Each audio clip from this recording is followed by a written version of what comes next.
सबका आपके अपने YouTube चैनल की कथा टीवी पर मैं मीनू शर्मा स्वागत करती हूँ। सभी को मेरा राधे राधे। आज हम श्रवण करेंगे गीता के 11वें अध्याय का महात्म्य। तो चलिए शुरू करते हैं। श्री महादेव जी माता पार्वती से कहते हैं कि हे प्रिये, गीता के वर्णन से संबंध रखने वाली कथा एवं विश्व रूप अध्याय के पावन महात्म्य को श्रवण करो। विशाल नेत्रों वाली पार्वती, इस अध्याय के महात्म्य का पूरा वर्णन नहीं किया जा सकता। इसके संबंध में सहस्रों कथाएं हैं। उनमें से एक यहाँ कही जाती है कि प्रणीता नदी के तट पर मेघंकर नाम से विख्यात एक बहुत बड़ा नगर है। उसके प्राकार और गोपुर यानी कि चार दीवारी और द्वार बहुत ही ऊंचे हैं। वहाँ बड़ी बड़ी विश्रामशालाएं हैं जिनमें सोने के खंभे शोभा दे रहे हैं। उस नगर में श्रीमान, सुखी, शांत, सदाचारी तथा जितेंद्रिय मनुष्यों का निवास है। वहाँ हाथ में शांग नामक धनुष धारण करने वाले जगदीश्वर भगवान विष्णु विराजमान हैं। वे पर ब्रह्म के साकार स्वरूप है। संसार के नेत्रों को जीवन प्रदान करने वाले हैं। उनका गौरवपूर्ण श्री विग्रह भगवती लक्ष्मी के नेत्र कमलों द्वारा पूजित होता है। भगवान की वह झांकी वामन अवतार की है। मेघ के समान उनका श्याम वर्ण तथा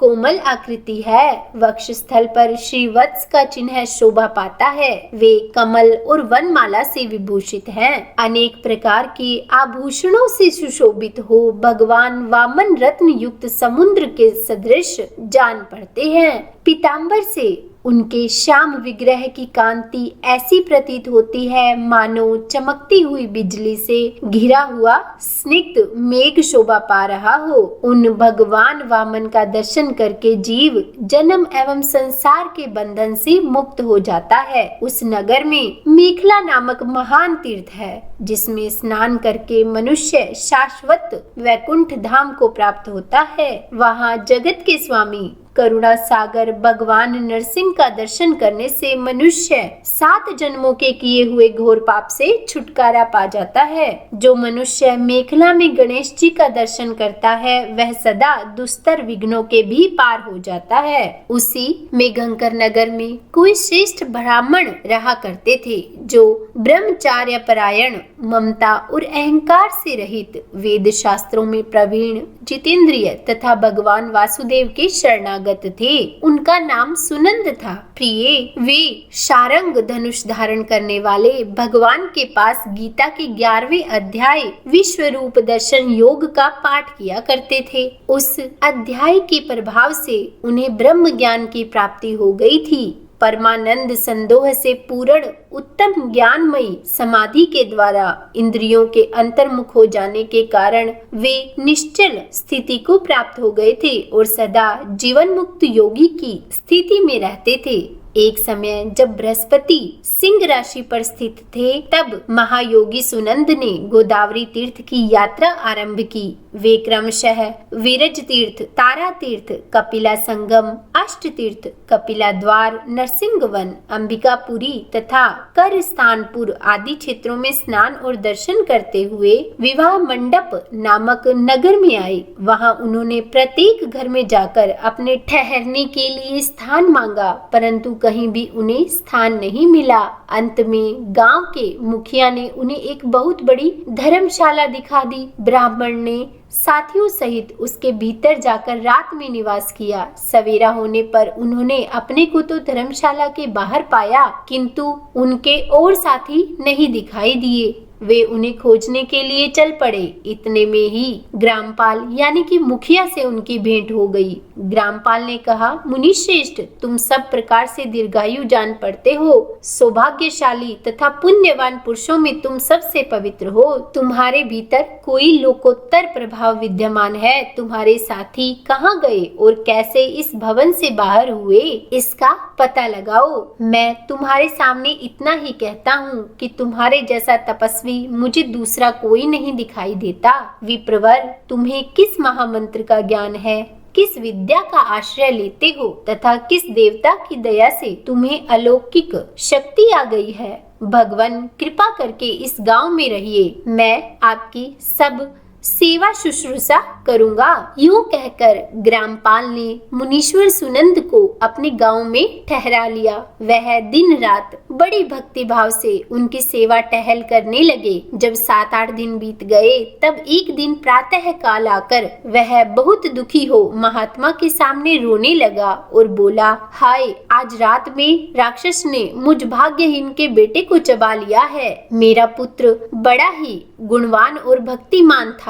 ग्रामपाल के इस प्रकार कहने पर योगी सुनंद ने पूछा, कहाँ है वो राक्षस और किस प्रकार उसने तुम्हारे पुत्र का भक्षण किया? तब ग्रामपाल बोला, ब्राह्मण, इस नगर में एक बड़ा भयंकर नरभक्षी राक्षस रहता है। वह प्रतिदिन आकर इस नगर के मनुष्यों को खा लिया करता था। तब एक दिन समस्त नगरवासियों ने मिलकर उससे प्रार्थना की, राक्षस, तुम हम सब लोगों की रक्षा करो, हम तुम्हारे लिए भोजन की व्यवस्था किए देते हैं। यहाँ बाहर के जो भी पथिक रात में आकर नींद लेने लगे उनको खा जाना। इस प्रकार नागरिक मनुष्यों ने गांव के मुखिया द्वारा यानी कि मुझ से इस धर्मशाला में भेजे हुए पथिकों को ही राक्षस का आहार निश्चित किया।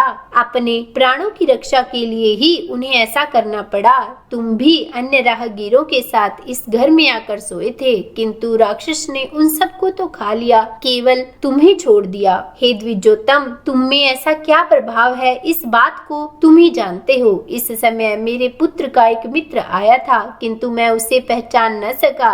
वह मेरे पुत्र को बहुत ही प्रिय था, किंतु अन्य राहगीरों के साथ उसे भी मैंने उसी धर्मशाला में भेज दिया। मेरे पुत्र ने जब यह सुना कि मेरा मित्र भी उसमें प्रवेश कर गया है, तब वह उसे वहां से लेने के लिए गया, परंतु राक्षस ने उसे भी खा लिया। आज सवेरे मैंने बहुत दुखी होकर उस पिशाच से पूछा कि ओ दुष्टात्मन, तूने रात में मेरे पुत्र को भी खा लिया। तुम्हारे पेट में पड़ा हुआ मेरा पुत्र जिससे जीवित हो सके ऐसा कोई उपाय यदि हो तो मुझे बतलाओ। तब राक्षस ने कहा कि हे ग्रामपाल, धर्मशाला के भीतर घुसे हुए तुम्हारे पुत्र के न जानने के कारण मैंने भक्षण किया है। अन्य पथिकों के साथ तुम्हारा पुत्र भी अनजाने में ही मेरा ग्रास बन गया है। वह मेरे उदर में जिस प्रकार जीवित और रक्षित रह सकता है वह उपाय स्वयं विधाता ने ही कर दिया है। जो ब्राह्मण सदा गीता के 11वें अध्याय का पाठ करता हो उसके प्रभाव से ही मेरी मुक्ति होगी और मरे हुओं को पुनः जीवन प्राप्त होगा। यहाँ कोई ब्राह्मण रहते हैं जिनको मैंने एक दिन धर्मशाला से बाहर कर दिया था। वे निरंतर गीता के 11वें अध्याय का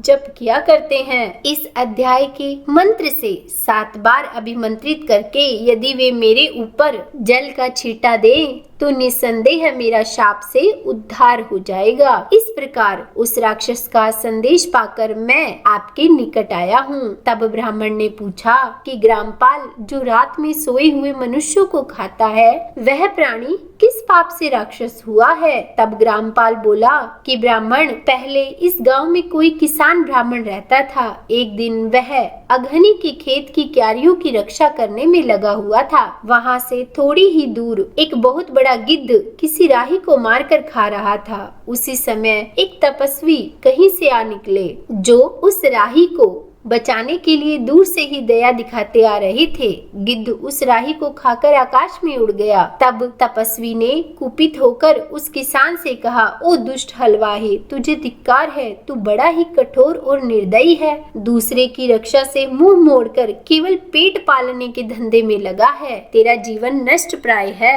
अरे जो चोर, दाढ़ वाले जीव, सर्प, शत्रु, अग्नि, विष, जल, गिद्ध, राक्षस, भूत एवं बेताल आदि के द्वारा घायल हुए मनुष्यों की शक्ति होते हुए भी उपेक्षा करता है वह उनके वध का फल पाता है। जो शक्तिशाली होकर भी चोर आदि के चंगुल में फंसे हुए ब्राह्मण को छुड़ाने की चेष्टा नहीं करता वह तो घोर नरक में पड़ता है और पुनः भेड़िए की योनि में जन्म लेता है। जो वन में मारे जाते हुए तथा गिद्ध एवं व्याघ्र की दृष्टि में पड़े हुए जीव की रक्षा के लिए छोड़ो छोड़ो की पुकार करता है वह परम गति को प्राप्त होता है। जो मनुष्य गौओं की रक्षा के लिए व्याघ्र, भील तथा दुष्ट राजाओं के हाथ से मारे जाते हैं वे तो भगवान विष्णु के उस परम पद को पाते हैं जो कि योगियों के लिए भी दुर्लभ है। सहस्र अश्वमेघ और 100 वाजपेयी यज्ञ मिलकर शरणागत रक्षा की 16वीं कला की बराबरी भी नहीं कर सकते।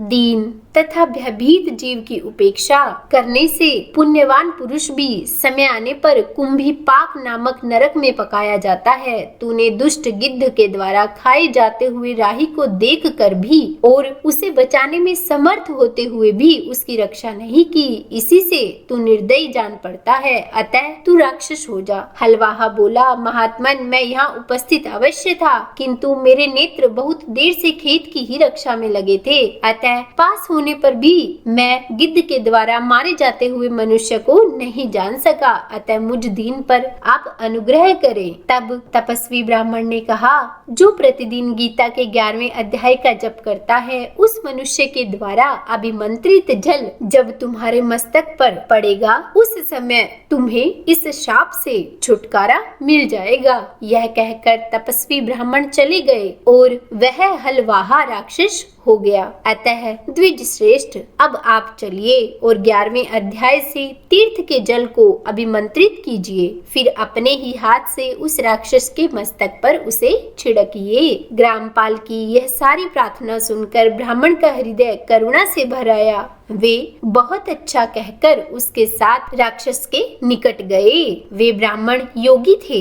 उन्होंने विश्व रूप दर्शन नामक 11वें अध्याय से जल अभिमंत्रित करके उस राक्षस के मस्तक पर डाला। गीता के 11वें अध्याय के प्रभाव से वह श्राप से मुक्त हो गया। उसने राक्षस देह का परित्याग करके चतुर्भुज रूप धारण कर लिया तथा उसने जिन सहस्रों पथिकों का भक्षण किया था, वे भी शंख चक्र एवं गदा धारण किए चतुर्भुज रूप हो गए। तत्पश्चात वे सभी विमान पर आरूढ़ हुए। इतने में ही ग्रामपाल ने राक्षस से कहा कि हे निशाचर, मेरा पुत्र कौन है, उसे दिखाओ। उसके यूं कहने पर दिव्य बुद्धि वाले राक्षस ने कहा, ये जो तमाल के समान श्याम 4 भुजाधारी माणिक्यमय मुकुट से सुशोभित तथा दिव्य मणियों के बने हुए कुंडलों से अलंकृत है, हार पहनने के कारण जिनके कंधे मनोहर प्रतीत होते हैं, जो सोने के भुजबंदों से विभूषित कमल के समान नेत्र वाले स्निग्ध रूप तथा हाथ में कमल लिए हुए है और दिव्य विमान पर बैठकर देवत्व को प्राप्त हो चुके हैं, इन्हीं को अपना पुत्र समझो। यह सुनकर ग्रामपाल ने उसी रूप में अपने पुत्र को देखा और उसे अपने घर ले जाना चाहा। यह देखकर उनका पुत्र हंस पड़ा और इस प्रकार कहने लगा कि हे ग्रामपाल, कई बार तुम भी मेरे पुत्र हुए हो। पहले मैं तुम्हारा पुत्र था, किंतु अब देवता हो गया हूँ। इन ब्राह्मण देवता के प्रसाद से वैकुंठ धाम को जाऊंगा। देखो, यह निशाचर भी चतुर्भुज रूप को प्राप्त हो गया। 11वें अध्याय के महात्म्य से यह सब लोगों के साथ श्री विष्णु धाम को जा रहा है। अतः तुम भी इन ब्राह्मण देव से गीता के 11वें अध्याय का अध्ययन करो और निरंतर उसका जप करते रहो। इसमें संदेह नहीं कि तुम्हारी भी ऐसी ही उत्तम गति होगी। तात, मनुष्यों के लिए साधु पुरुषों का संग सर्वथा दुर्लभ है, वह भी इस समय तुम्हें प्राप्त है। अतः अपना अभिष्ट सिद्ध करो। धन, भोग, दान, यज्ञ, तपस्या और पूर्व कर्मों से क्या लेना है। विश्व रूपाध्याय के पाठ से ही परम कल्याण की प्राप्ति हो जाती है। पूर्णानंद संदोह स्वरूप श्री कृष्ण नामक ब्रह्मा के मुख से कुरुक्षेत्र में अपने मित्र अर्जुन के प्रति जो अमृतमय उपदेश निकला था, वही श्री विष्णु का परम तात्विक रूप है। तुम उसी का चिंतन करो। वह मोक्ष के लिए प्रसिद्ध रसायन है। संसार भय से डरे हुए मनुष्यों की आदि व्याधि का विनाशक तथा अनेक जन्म के दुखों का नाश करने वाला है। मैं उसके सिवा दूसरे किसी साधन को ऐसा नहीं देखता, इसीलिए आप उसी का अभ्यास करो। श्री महादेव जी कहते हैं कि यूं कहकर वह सबके साथ श्री विष्णु के परम धाम को चला गया। तब ग्रामपाल ने ब्राह्मण के मुख से उस अध्याय को पढ़ा। फिर वे दोनों ही उसके महात्म्य से विष्णु धाम को चले गए। पार्वती, इस प्रकार तुम्हें 11वें अध्याय की महात्म्य कथा सुनाई है। इसके श्रवण मात्र से ही महान पातकों का नाश हो जाता है। उम्मीद है आज की यह वीडियो आपको पसंद आई होगी। अगर अच्छी लगे तो लाइक एंड शेयर करें और अगर आप मेरे चैनल पर नए हैं तो सब्सक्राइब भी करें। और हाँ, गीता के इससे पहले के अध्याय की वीडियो भी मेरे चैनल पर अपलोड है, तो आप वहां जाकर उन अध्यायों का भी रसपान कर सकते हैं। तो बोलिए श्री कृष्ण भगवान की जय।